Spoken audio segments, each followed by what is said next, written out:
यहाँ पे first language English भी है, लेकिन हमने फर्स्ट लैंग्वेज के रूप में यहाँ पे हिंदी को चुन लिया है। अगर आपने फर्स्ट लैंग्वेज के रूप में हिंदी को चुन लिया है तो फिर आपको सेकंड लैंग्वेज इंग्लिश को चुनना है। ऐसा नहीं कि फर्स्ट लैंग्वेज हिंदी भी कर दिया और फर्स्ट लैंग्वेज इंग्लिश भी कर लिया, तो फिर जब OMR सीट में आपको निशान लगाने होंगे तो आपका क्वेश्चन गलत हो जाएंगे। तो आपने फर्स्ट लैंग्वेज अगर हिंदी चुन लिया है तो उसके बाद आपको यह जो फर्स्ट लैंग्वेज इंग्लिश है इसको नहीं चुनना है, ठीक है, इसको नहीं चुनना है। इसमें भी देखेंगे आप वही आएंगे, 31 से क्वेश्चन आएंगे, 31, 32, 33, 34 यही क्वेश्चन आएंगे। और फर्स्ट लैंग्वेज में जो आपने हिंदी में चुना वहाँ भी 31, 32 आएंगे। तो अगर आप उसको भी सॉल्व करोगे, इसको भी सॉल्व करोगे तो आप OMR सीट में जब भरने लगोगे या तो आप गलत कर दोगे और या फिर आपका टाइम वेस्ट हो जाएगा। इसलिए आपको एक ही लैंग्वेज को चुनना है। तो यहाँ पे हमने हिंदी भाषा को प्रथम लैंग्वेज के रूप में चुना है। अगर आप इंग्लिश को प्रथम लैंग्वेज के रूप में चुनना चाहते हो तो उसको भी आप इस क्वेश्चन पेपर को देख लीजिए। यहाँ पे इसके भी 30 क्वेश्चन दे रखे हैं। ये देखिए, ये एक पैराग्राफ आपको दे रखा है और इस पैराग्राफ के संबंध में जो भी क्वेश्चंस हैं वो आपको दे रखे हैं। इस पैराग्राफ को देख करके आपको 31 से और 35 तक के क्वेश्चंस को सॉल्व करना है। तो 31वां क्वेश्चन देख लीजिए। ये 31, 32, 33, 34, 35 ये सारे क्वेश्चन आपको इस पैराग्राफ को पढ़ करके करने हैं, ठीक है। ये देखिए, ये आपके सामने पूरा क्वेश्चन पेपर दे रखा है। उसके बाद आप देखेंगे ये 36 से फिर आपको एक पोएम भी दे रखी है और आपको इसको पढ़ करके इन क्वेश्चंस को 36 से और 40 तक के क्वेश्चंस को यहाँ से सॉल्व करना है, अगर आप सेकंड लैंग्वेज भी चेंज सॉल्व करना चाहते हैं तो। अपनी प्रैक्टिस के लिए आप इसको सॉल्व कर सकते हैं। उसके बाद ये देखिए, ये पूरा क्वेश्चन पेपर मैं आपके सामने रख देती हूँ। ये फर्स्ट लैंग्वेज है।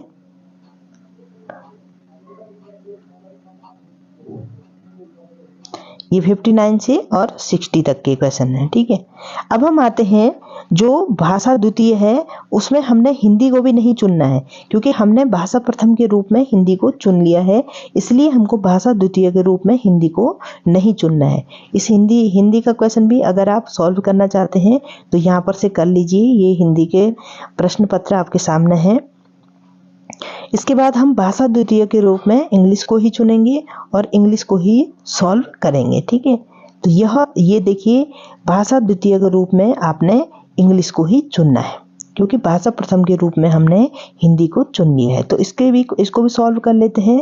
देखिए, इसमें 61 वाला क्वेश्चन है कि in the following sentence transform the given affirmative sentence into a negative sentence, ठीक है।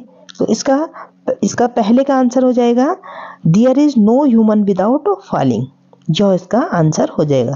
क्वेश्चन नंबर 62 आप देखेंगे, choose the appropriate active voice for the following sentence without changing its meaning. तो इसका आंसर क्या हो जाएगा, people say that there may be another world war. Question number 63 देखेंगे, choose the option with the most appropriate use of articles. तो ये इसका answer हो जाएगा I saw a US plane yesterday. Question number 64 पे आएंगे। 64 देखिए, in the following sentence omit to without changing its meaning and select the most appropriate option for it. तो ये इसके ऑप्शन हो जाएंगे। इसका आंसर हो जाएगा the fact is so evident that it does not require any proof. Okay. Question number 65 है, fill in the blank with the most suitable conjunction. तो कंजक्शन की हेल्प से आपको मोस्ट सुटेबल कंजक्शन से आपको फिल इन द ब्लैंक्स भरने हैं। तो 65 पहला है, no nation can be perfectly well governed, और इसमें आपको भरना है till it is competent to govern itself. Question number 66 देखेंगे, pick out the most suitable preposition to fill in the blank. यहाँ पे आ जाएगा विद। क्वेश्चन नंबर 67 देखिए, 67 से और 71 तक आपको read the given passage carefully and answer the questions that follow by selecting the most appropriate option. ये आपको पूरा पैराग्राफ पढ़ना है और इसको पढ़ने के बाद आपको ये आंसर्स देने हैं। तो पहला क्वेश्चन है, give the exact synonym for the word fertile. Fertile के लिए हो जाएगा फिकंड। क्वेश्चन नंबर 68 है, what type of a girl is Alice. तो ये हो जाएगा विजनरी। 69 है, what did Alice see in her dream. See आप इस पैसेज को पढ़ेंगे और उसके बाद इसका आंसर निकल के आएगा, she is running with a white rabbit. 70 वाला क्वेश्चन देखिए, What is the most appropriate title to the passage। तो इस पैसेज को आप टाइटल कुछ भी दे लीजिए, आपको लगेगा। तो इसका आंसर हो जाएगा एलाइस इज वंडरलैंड। 71 क्वेश्चन देखेंगे, What does the phrase rabbit hole mean। Rabbit hole mean होता है इन ए surreal situation। 72 है, Meta linguistic awareness is the ability to think and talk about languages, which skill as respective listening and reading।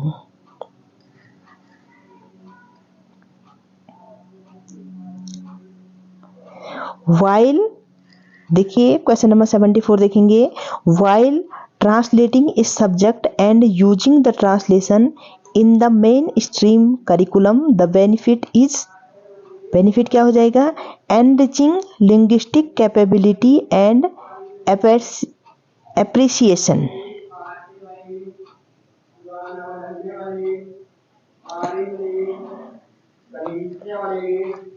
75 है, for student to gain language skill for textbook the textbooks learning should correlate with assessment and achievement।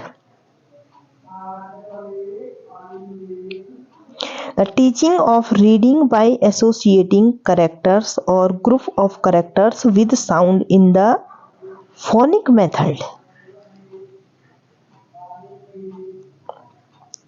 Teachers can remediate for the students with language learning difficulty by focusing on individual progress with individual instructions। 78 वाला question देखेंगे, one who hates knowledge and reasoning is called mythologist. 79 question देखेंगे आप, the idiomatic expression a storm in a cup means big fuss and big fuss on a small things।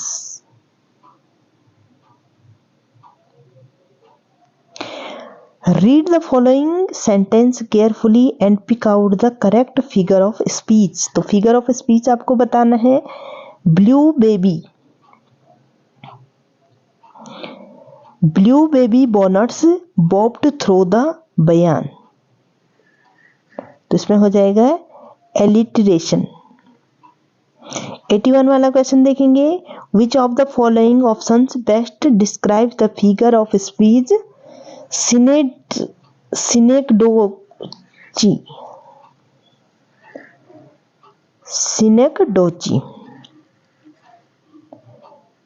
तो इसका answer देखिए, इसका answer हो जाएगा आपका when a part is presented by a whole और conversely the whole is presented by the part. 82 है, form the following. इसका आंसर ये हो जाएगा, क्वेश्चन नंबर 82 है आपका, from the following options pick out the one with the correct spelling. तो spelling आपको चेक करनी है और इसमें यह वाला आंसर आपका सही हो जाएगा। 83 है, from the given options select the correct synonyms of valour. तो ये हो जाएगा ब्रेवली। अब इसके बाद आपको फिर से ये जो पैराग्राफ आपको दिया गया है, पैसेज आपको दिया गया है, इसको आपको केयरफुली पढ़ना है। इसके पढ़ने के बाद आपको ये क्वेश्चन सॉल्व करना है। तो इसमें देखिए क्वेश्चन नंबर 84 है, 85 है, क्वेश्चन नंबर 86 ये है, 87 ये है, 88, 89, 90। तो यहाँ तक आपको इंग्लिश जो इंग्लिश लैंग्वेज है, सेकेंड लैंग्वेज है, वहाँ तक आपको यहाँ पे तक करना है। उसके बाद आप देखेंगे जो आपका मैथमेटिक्स हो जाएगा, यहाँ पर 30 क्वेश्चंस आपके मैथमेटिक्स के आ जाएंगे। तो